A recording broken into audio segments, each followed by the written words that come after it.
ಚಂಪು ನಿಂಗೆ ಆನೆ ಇಷ್ಟ ಅಲ್ಲ ಮಗನೆ? ಚಂಪು ಇಲ್ಲಿ ಆನೆ ಇಷ್ಟನಾ? ಹಾಂ, ಹೇಗಿರುತ್ತೆ ಆನೆ? ಆನೆ ಹೆಂಗಿರುತ್ತೆ? ಹಂಗನ್ನುತ್ತಾ? ಲಯನ್ ಏನಿರುತ್ತೆ? ಲಯನ್ ಅನ್ನುತ್ತಾ?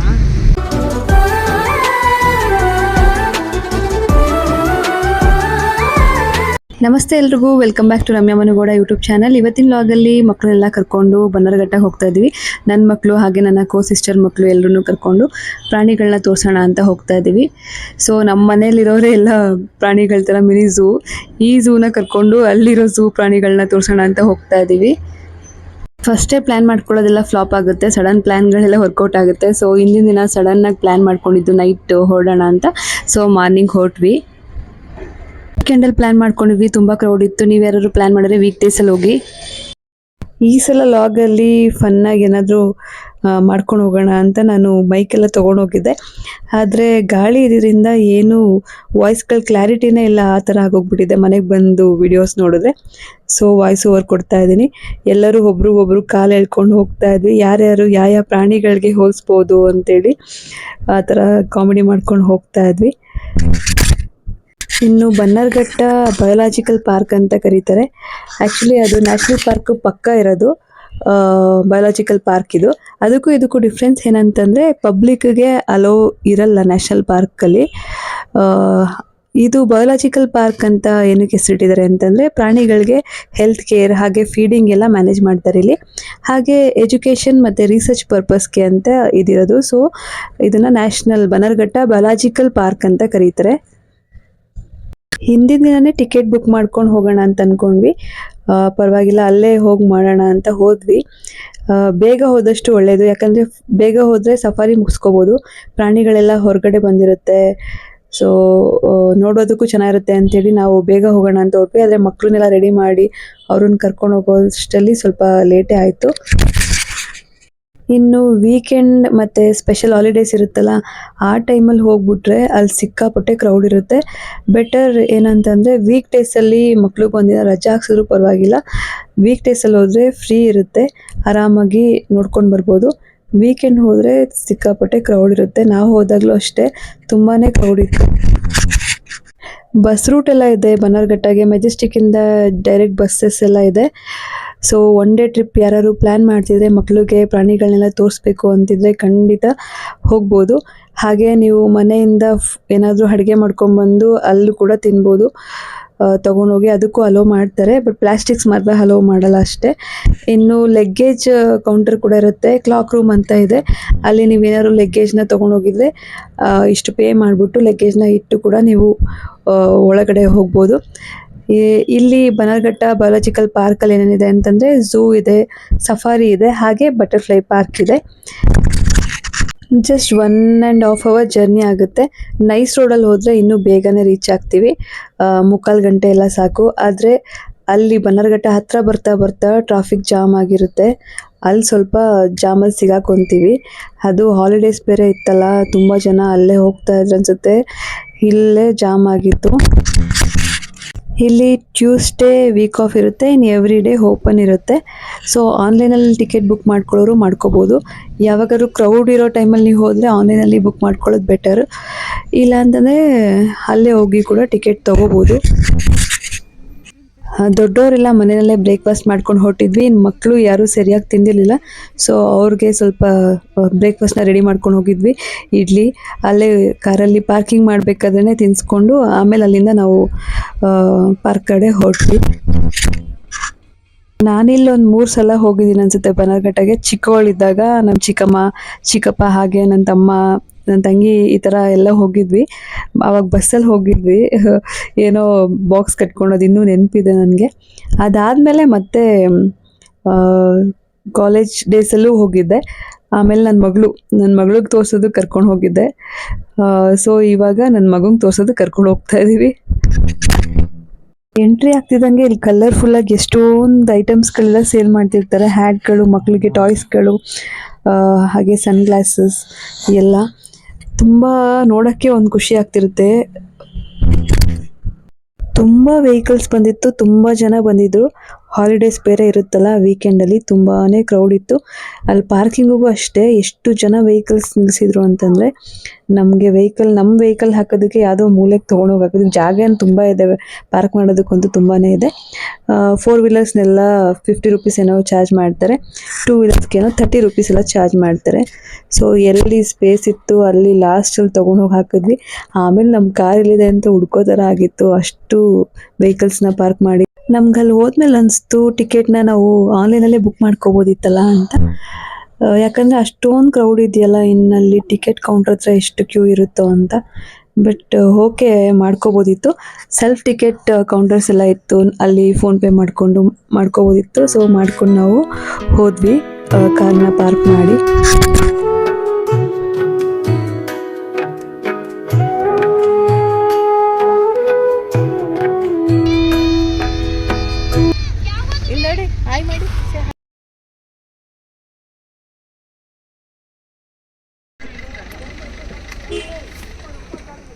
ಏನು ಅನಿಸ್ತಿದೆ?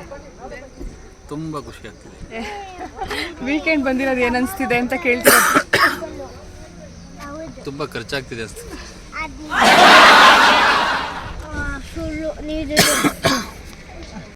ಇನ್ನು ಮಕ್ಳಿಗೆಲ್ಲ ಸ್ವಲ್ಪ ತಿನ್ನಿಸ್ಕೊಂಡು ಅಲ್ಲಿಂದ ನಾವು ಪಾರ್ಕಿಂಗ್ ಮಾಡಿ ವೆಹಿಕಲ್ನ ಟಿಕೆಟ್ ಕೌಂಟ್ರ್ ಸೈಡ್ ಹೊರಟ್ವಿ. ಅಲ್ಲಿ ತುಂಬ ಜನ ಇದ್ದರು.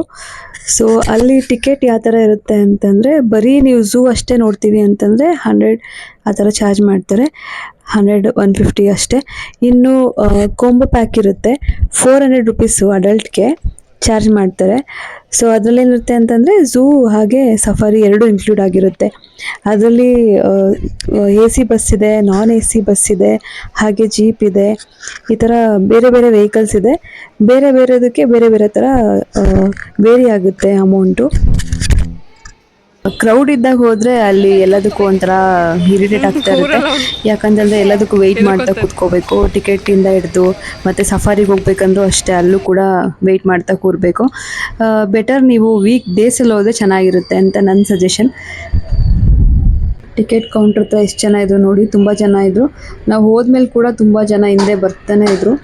ಸೊ ಹಾಲಿಡೇಸ್ ಇತ್ತಲ್ಲ ದೀಪಾವಳಿಗೆ, ತುಂಬ ಜನ ಹೋಗಿದ್ರು ಮಕ್ಕಳನ್ನೆಲ್ಲ ಹೀಗೆ ತೋರಿಸೋದಕ್ಕೆ ಅಂತ. ಸೊ ನಾವು ತೊಗೊಂಡಿದ್ದು 400 ಪ್ಯಾಕೇಜು. ಕಾಂಬೋ ಪ್ಯಾಕ್ ಅಂತ ಇತ್ತು, ಅದಕ್ಕೆ 400 ಚಾರ್ಜ್ ಮಾಡ್ತಾರೆ. ಸಫಾರಿ ಇರುತ್ತೆ, ಹಾಗೆ ಝೂ ಇವೆರಡು ಇನ್ಕ್ಲೂಡ್ ಆಗಿರುತ್ತೆ. ಇನ್ನು ಏನಾದ್ರು ಬಟರ್ಫ್ಲೈ ಪಾರ್ಕ್ಗೆ ಅದು 50 ರುಪೀಸ್ ಎಕ್ಸ್ಟ್ರಾ ಆಗುತ್ತೆ. ಮಕ್ಕಳಿಗೆ 250. ಸೊ 5 ಇಯರ್ಸ್ ಒಳಗಿರೋ ಮಕ್ಳಿಗೆ ಏನೂ ಚಾರ್ಜ್ ಮಾಡಲ್ಲ. ಎಬೋವ್ 5 ಇಯರ್ಸ್ ಇರುತ್ತಲ್ಲ ಅಂಥ ಮಕ್ಕಳಿಗೆ, ನಮ್ಮ ಮಗಳಿಗೆ 250 ಏನೋ ಚಾರ್ಜ್ ಆಯಿತು. ನಾವು ಫಸ್ಟೇ ಅಂದ್ಕೊಂಡಿದ್ವಿ ಫಸ್ಟ್ ಸಫಾರಿ ಮುಗಿಸ್ಕೊಂಡು ಅದಾದಮೇಲೆ ಝೂ ಕಡೆ ಹೋಗೋಣ ಅಂತ. ಆದರೆ ನಮಗೆ ಅಲ್ಲಿ 2 ಗಂಟೆಗೆ ಟೈಮಿಂಗ್ಸ್ ಕೊಟ್ಟಿದ್ದು. ಸೊ 2 o'clock ತನಕ ಏನು ಮಾಡೋದು ಅಂತೇಳಿ, ಅಷ್ಟರಲ್ಲಿ ನೀವು ಇದನ್ನು ಮುಗಿಸ್ಕೊಂಡು ಬನ್ನಿ ಅಂತ ಹೇಳಿದರು. ಝೂ ಏನಿದೆ ಅದು, ಝೂಗೆ ಹೋಗ್ಬಿಟ್ಟು ಬರೋಣ ಅಂತ ನಾವು ಝೂ ಕಡೆ ಹೊರಟ್ವಿ. ಇನ್ನು ಝೂ ಅಲ್ಲಿ ಬ್ಯಾಟ್ರಿ ಆಪ್ರೇಟೆಡ್ ವೆಹಿಕಲ್ಸ್ ಕೂಡ ಇರುತ್ತೆ. ಅದು ಪರ್ ಪರ್ಸನ್ಗೆ 100 ರುಪೀಸ್ ಚಾರ್ಜ್ ಮಾಡ್ತಾರೆ. ತುಂಬ ವಾಕ್ ಮಾಡಬೇಕಲ್ಲ, ಕೆಲವ್ರಿಗೆ ವಾಕ್ ಮಾಡೋಕ್ಕೆ ಆಗದೆ ಇರೋರು ಬೇಕಿದ್ರೆ ಆ ವೆಹಿಕಲಲ್ಲಿ ಫಸ್ಟ್ ಅಲ್ಲಿ ಟಿಕೆಟ್ ತೊಗೊಂಡು ಹೋದರೆ ಆ ವೆಹಿಕಲಲ್ಲಿ ಹೋಗಿ ಎಲ್ಲೆಲ್ಲಿ ಪ್ರಾಣಿ ಇರುತ್ತೆ ಅಲ್ಲಿ ನಿಲ್ಲಿಸ್ತಾರೆ, ಅಲ್ಲಿ ಹೋಗಿ ನೋಡ್ಕೊಂಡು ಬರ್ಬೋದು.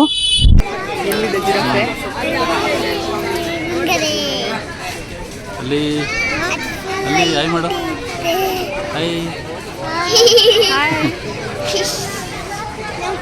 ನಿಂಗೆ ಯಾವ ಅನಿಮಲ್ ಇಷ್ಟ? ಜೀಬ್ರಾ ಇಷ್ಟನಾ? ಯಾಕೆ?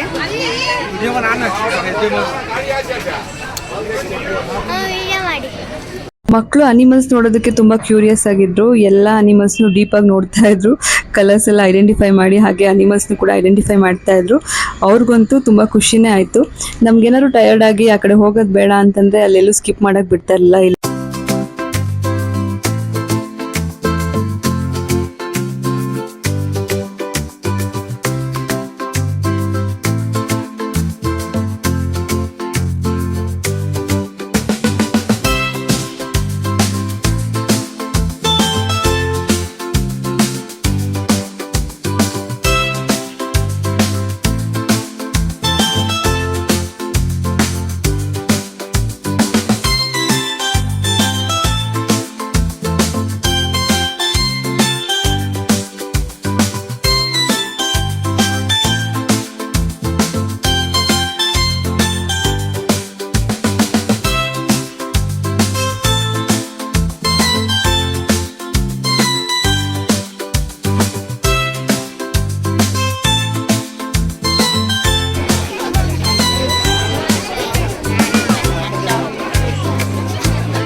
ಖಾಲಿ, ವಾಕಿಂಗಲ್ಲಿ ಎನರ್ಜಿ ಫುಲ್ ಖಾಲಿ.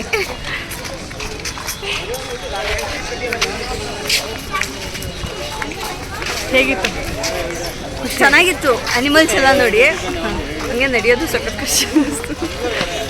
ಇವೆರಡು ಮಕ್ಕಳು, ಮೂರು ಮಕ್ಕಳು, ಅವರೊಬ್ಬರೊಬ್ರು ಎಲ್ಲೆಲ್ಲೋದ್ರು ಅಂತ ಹುಡುಕೊಂಡು ಕೂತ್ಕೊಳ್ಳಿ.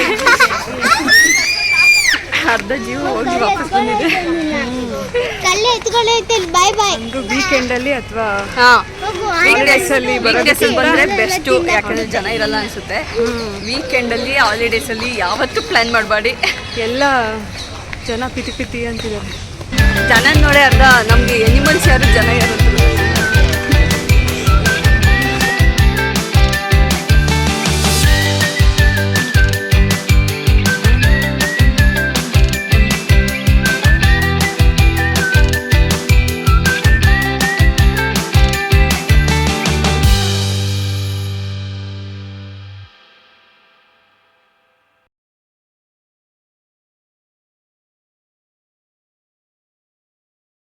ಮುಗಿಸ್ಕೊಂಡು ಸಫಾರಿ ಕಡೆ ಹೊರಟ್ವಿ. ಅಲ್ಲಿ 2 ಗಂಟೆಗೆ ಹೇಳಿದ್ರು, 2 ಗಂಟೆಗೆ ಹೋದ್ರು ಕೂಡ ತುಂಬ ಜನ ಇದ್ದರು. AC ಬಸ್ಗಳಿಗೆ ಒಂದು ಕ್ಯೂ, ನಾನ್ AC ಬಸ್ಗಳಿಗೆ ಒಂದು ಕ್ಯೂ ಇತ್ತು. ಸೊ ಬಸ್ಗಳು ಬೇಗ ಬೇಗ ಬರ್ತಾ ಇತ್ತು. 3/4 ಗಂಟೆ ಆಗುತ್ತೆ, 55 ಮಿನಿಟ್ಸ್ ಮ್ಯಾಕ್ಸಿಮಮ್ ಅಷ್ಟೇ ಆಗುತ್ತೆ.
ಕೂಡ ಕ್ಯೂ ಇತ್ತು. ಇಷ್ಟಕ್ಕೆ ಟಯರ್ಡ್ ಆಗಿತ್ತು, ಸಾಕಂತ ಹೊರಟ್ವಿ. ಯಾರು ಒನ್ ಡೇ ಟ್ರಿಪ್ ಪ್ಲ್ಯಾನ್ ಮಾಡ್ತಾ ಇದ್ರೆ ಮಕ್ಕಳನ್ನ ಕರ್ಕೊಂಡು ಹೋಗಬೇಕು ಅಂತಂದರೆ ಪರ್ಫೆಕ್ಟ್ ಪ್ಲೇಸ್ ಅಂತಲೇ ಹೇಳ್ಬೋದು. ಮಕ್ಳಿಗೆ ತುಂಬ ಎಂಜಾಯ್ ಮಾಡ್ತಾರೆ ಅನಿಮಲ್ಸ್ನ ನೋಡಿಕೊಂಡು. ಬಟ್ ಏನಂತಂದರೆ ವೀಕೆಂಡ್ ಹೋಗೋದಕ್ಕಿಂತ ವೀಕ್ ಡೇಸಲ್ಲಿ ಹೋಗಿ. ವೀಕೆಂಡಲ್ಲಿ ಹೋದರೆ ಈ ಥರ ತುಂಬ ಕ್ರೌಡ್ ಇರುತ್ತೆ. ನನ್ನ ಚಾನಲ್ನ ಹೊಸ್ದಾಗಿ ಯಾರು ನೋಡ್ತಿದ್ದೀರಾ ಸಬ್ಸ್ಕ್ರೈಬ್ ಮಾಡಿ, ಹೀಗೆ ಸಪೋರ್ಟ್ ಮಾಡ್ತಾಯಿರಿ. Thank you for watching.